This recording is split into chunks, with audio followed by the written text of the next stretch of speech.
নমস্কার, food life love চ্যানেলে আপনাদের সকলকে স্বাগত। আজ আমি বানাবো সাবুর বড়া বা সাবুর পকোড়া, আপনারা যা খুশি বলতে পারেন।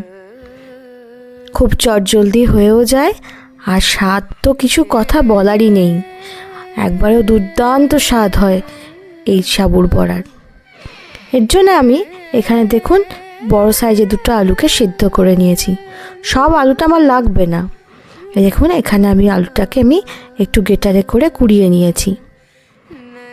সাবু যতটা দেবেন, মানে সাবুটা জলে ভিজে যেটা পরিমাণে দাঁড়াবে তার ডবল দেবেন আপনারা সেদ্ধ করা আলু।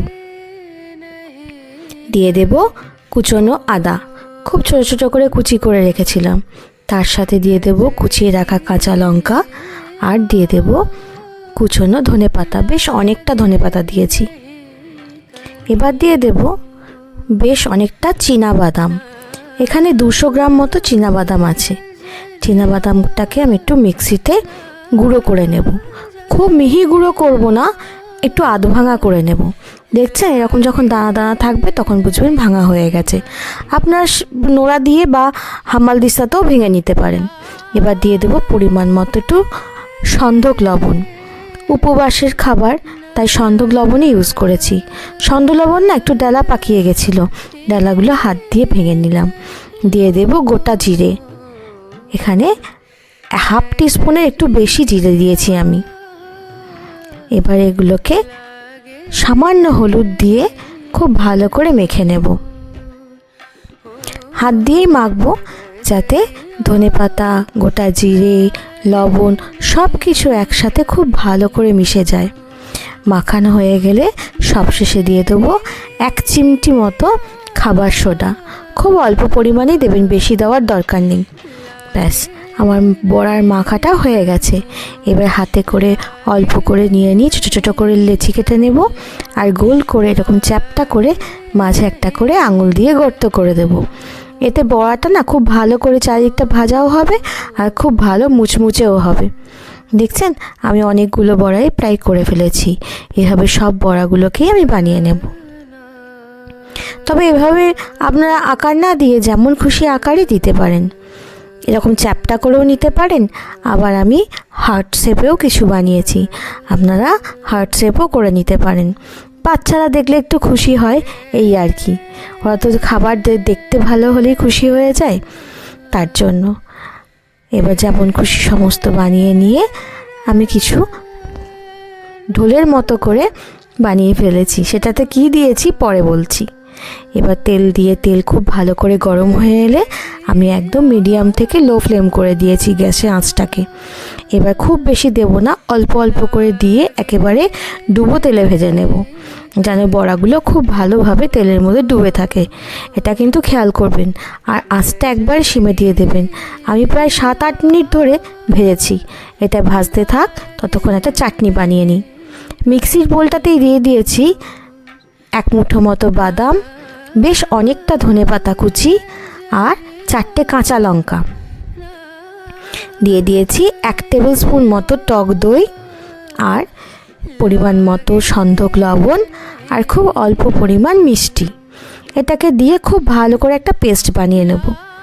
এই চাটনিটা খেতে খুব ভালো হয় জানেন। আপনারা যদি ব্রতর জন্য না করেন, মানে উপোসের খাবারের জন্য না করেন, এমনি দিনে আপনারা এর মধ্যে 2 কোয়া রসুন দিয়ে দেবেন, আরও টেস্ট হয় খুব ভালো এই চাটনিটাতে। দেখছেন একটা ক্রিমি ক্রিমি ভাব চলে এসছে, ওই যে বাদামটা দিয়েছিলাম না, এই কারণে। খেতে খুব স্বাদও হয়েছিল। দেখুন প্রথমবারের বড়া কিন্তু আমার খুব ভালো করে ভাজা হয়ে গেছে। দুটো দিকই বেশ ভালো কালার চলে এসছে। এরকম ধরুন যখন লালচে লালচে কালার হয়ে যাবে তখন আপনারা বুঝতে পারবেন বড়াটা আপনাদের ভাজা হয়ে গেছে। আমার এই একবার বড়া ভাজতে প্রায় 8 থেকে 10 মিনিট মতো সময় লেগেছে। আমি একদম লো ফ্লেমে ভেজেছি। এতে বড়াটা না অনেকক্ষণ টাইম অবধি মুচমুচে থাকে। আর খুব ভালো করে ভাজা হয়ে গেলে দেখবেন বড়াগুলো না খুব হালকা হয়ে যাচ্ছে, তখন বুঝতে পারবেন আমাদের বড়া ভাজা হয়ে গেছে। দ্বিতীয়বার আবারও একইভাবে ভেজে নেব। খুব সাবধানে উল্টে পাল্টে ভেজে নেবেন, সময় নিয়ে ভাজবেন। এই খাবার জানেন খুব তাড়াতাড়ি হয়েও যায়, স্বাদও খুব ভালো হয়। আমরা মেয়েরা জানি উপোস করে এসে পুজো দেওয়ার পর যেন আমাদের আর কিছু বানাতে ইচ্ছা করে না, তখন চটজলদি খাবারটাই খুব তাড়াতাড়ি করা হয়ে যায়। তাই এরকমভাবে যদি আপনারা আগে মেখে রাখেন আর পুজো দেওয়ার পর যদি ভেজে নেন, তাহলে খুব তাড়াতাড়ি হয়েও যাবে আর মনও ভরে যাবে খেয়ে। কারণ সবসময় তো মিষ্টি খাবার খেতে ইচ্ছা হয় না, আমরা অনেকেই আছি যে উপোস করে মিষ্টি ফলমূল খেতে ভালোবাসি না। তখন এরকমভাবে করে নেবেন, করে নিলে পেটও ভরবে আর উপোসের মানও রক্ষা হবে। আমার এগুলো ভাজা হয়ে গেছে। এবার দেখুন আর এক ধরনের আমি আকার দিয়ে বড়া গড়ে নিয়েছি। পেঁপের বড়াও খুব ভালো করে ভাজা হয়ে গেছে। এবার খুব ভালো করে তেল ঝরিয়ে আমি তুলে নেব। এরপর তেলে ছেড়ে দিয়েছি, দেখুন অনেকটা ডিমের মতো বা ঢোলের মতো দেখতে, পেটটা একটু মোটা। এটার ভেতরে একটা জিনিস দিয়েছি, সেটা ভাজা হয়ে গেলে তখন দেখাবো। এগুলোকেও আমি খুব অল্প আঁচে ভালো করে মুচমুচে করে ভাজা করে তুলে নেব। আর 4টে মতো ছিল বড়া। এবার এগুলোকে তেলে দিয়ে ভালো করে ভেজে নেব। আমার বড়া ভাজা সব হয়ে গেছে। এবার ছেঁকে তুলে নিলাম। তুলে নিয়ে গরম গরম পরিবেশন করুন। আমার ভিডিওটা যদি ভালো লেগে থাকে তাহলে অবশ্যই একবার লাইক করে দেবেন। আর আমার বন্ধু হয়ে থাকতে সাবস্ক্রাইব করতে কিন্তু ভুলবেন না। চাটনির সাথে মজাদার সাবুর বড়া অবশ্যই একবার টেস্ট করে দেখবেন।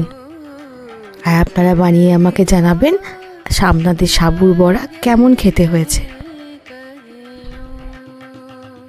দেখছেন এটা কি বলুন তো, একটু বড়ার ভেতরে আমি চিজ ভরে দিয়েছিলাম। ওই ছোট একটা আমুলের কিউবকে কেটে আমি টুকরো টুকরো করে 4টে বড়ার মধ্যে ঢুকিয়ে দিয়েছিলাম। এরকম করে চিজ দিয়ে দিলে বাচ্চারাও খেতে খুব পছন্দ করে, আবার পেটও ভরে। তাই একই রকম জলখাবারে সবার মন পছন্দও হয়। সবাই ভালো থাকবেন, সুস্থ থাকবেন, সকলকে ভালো রাখবেন। আজকের শিবরাত্রির দিনটা খুব ভালোভাবে কাটান। ভগবান সবার মঙ্গল করুক।